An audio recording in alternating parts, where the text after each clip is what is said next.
Hi everyone, welcome back to Faith Stands with Mercy, a space where faith meets everyday life and where we have real and honest conversations about faith, and our work with God. I am Mercy and I'm so glad that you are tuned in today. So, in today's episode on the hard truth about faith, we're going to be talking about something we have fallen into at some point, and that is the trap of busyness, right? um Too often we sort of like equate doing the things for God with being faithful to God, like doing things for God with being faithful to God. But business, even in ministry, service, or church work, is not the same thing as obedience or faithfulness, and it's not the measure of our relationship with God.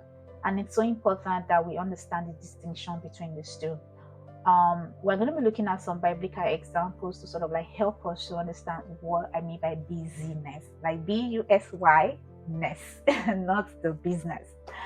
All right, so the first one is Martha and Mary. This is a very popular story we have in the Bible that most of us are very familiar with in the book of Luke, where Jesus Christ came to visit, Martha and Mary, and Martha was distracted by all the preparations, like she sat at the while Mary sat at the Lord's feet and was just listening to Jesus, right? So Martha was busy preparing. In fact, Martha in these days, what we'll call, she's homely, ensuring that the visitor and the guests were taken care of, right? The food, everything that should make a visitor feel relaxed. However, Mary was just sitting at the feet of Jesus. Now, Martha was busy serving Jesus, but Mary was sitting with him. And at the end of it all, Martha got a bit angry at some point, thinking that why is Mary not coming to help her and all of that. But Jesus responded very, I would say very weirdly. He said, well, Mary chose what was better. The hard truth here is that your service is good, because realize that Jesus didn't say that what Martha was doing was bad, or what Mary was doing was the only thing that was supposed to be done. He said Mary did what was better. So what Martha was doing was good. Your service is good, but it can never replace your surrender and your relationship. And that's very important to know. Now, when we look at another example, that's the church of Ephesus in the book of Revelation. The scripture says, I know your deeds, yet I hold this against you. You have forsaken the love you had at first. Now, so the church at Ephesus were a church that were known to, they give alms, they do a lot of good things and all of that, good works, what we call today as morally right. But God saw that their hearts has drifted. So that means that we can be doing so much, like serving, choir master, choir mistress, usher, all of those things that we do in church to ensure that people come to the presence of God and they are lifted, but our hearts can still be far from Him. We can be busy doing everything while people see us physically, like this person, is a church person, and all of those things, whereas we are not really connected to God. So a whole church was doing these good works, right? But God saw a heart that had drifted. So what I want us to understand here, that what we realize is that God isn't so impressed on how busy we are. What He's doing is that he's drawn to how close we are to him. So he's very interested in that aspect of us, to be closer than to look busy. And the last example I'm going to be using today is Saul. Saul was someone that was chosen. So it's not like he was just one weird person that just became king. He was chosen at some point. But what he did later, you could realize that he drifted in his relationship with God. In the book of First Samuel, chapter 15, verse 22, it says, does the Lord delight in burnt offerings and sacrifices as much as in obeying the Lord? There are times, I just want to say something here. There are times where we can be doing so much things in the house of God, so many things in the house of God, that sometimes even our spirit will tell us to take a break. Or we're like, we have to do it now. The church has to do this, church has to do this, church has to do that. Nah, I'm not saying that it's not good to, be useful in the house of God, because whether we like it or not, the media needs to operate, right? The choir needs to sing, the ushers need to organize everything. All those things are important.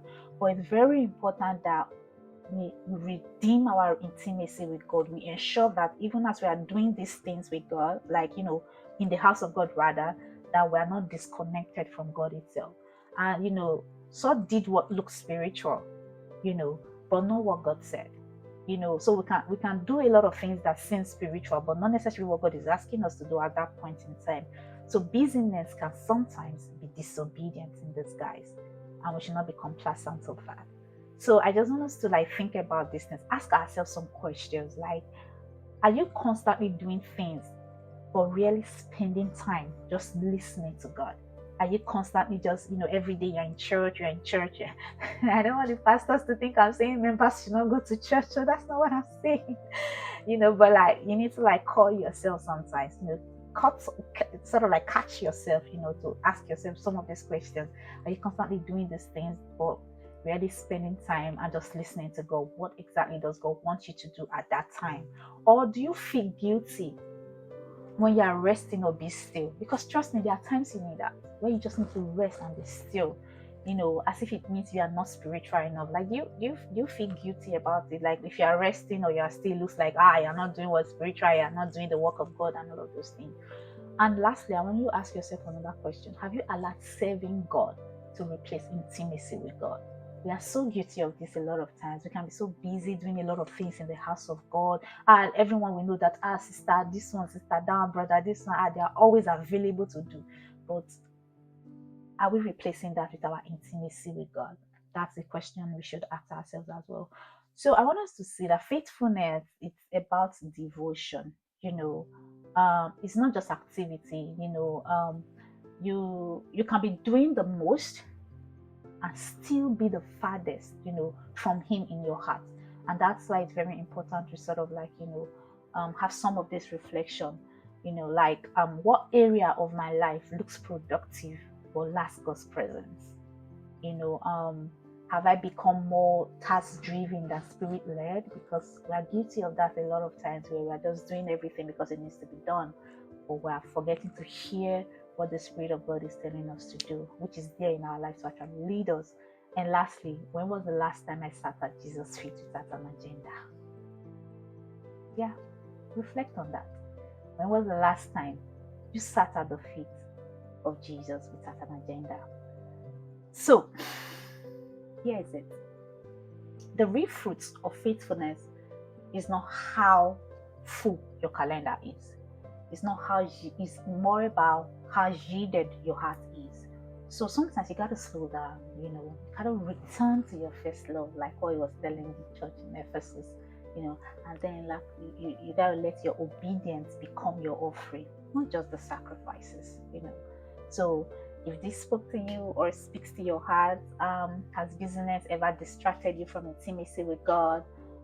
Let's talk about it in the comments or by email. Just email your reflections or your prayer requests to us at faithstandswithmercy. Our email faithstandswithmercy@gmail.com. I want you to understand that your journey matters, and I would love to hear your story and your work. I work with you in prayer as well. So, and if this helped you, please, I want you to share, subscribe, follow. Someone else might actually need this reminder today. God doesn't need our performances. He doesn't always want us to, be busy all over the place. What He mostly desires is, our presence, our commitment to Him, our relationship and intimacy. And that's the faith part. That is the stance. Now is the time to partner with the purpose, that God has set for you, and not just the activity. So if this message resonated with you, please drop a comment section below. And if you have ever, be too busy in the kingdom but missing the presence, or you've experienced it in the life of those close to you, please, let's talk about it. Let's share. Someone else might be blessed just by your comment.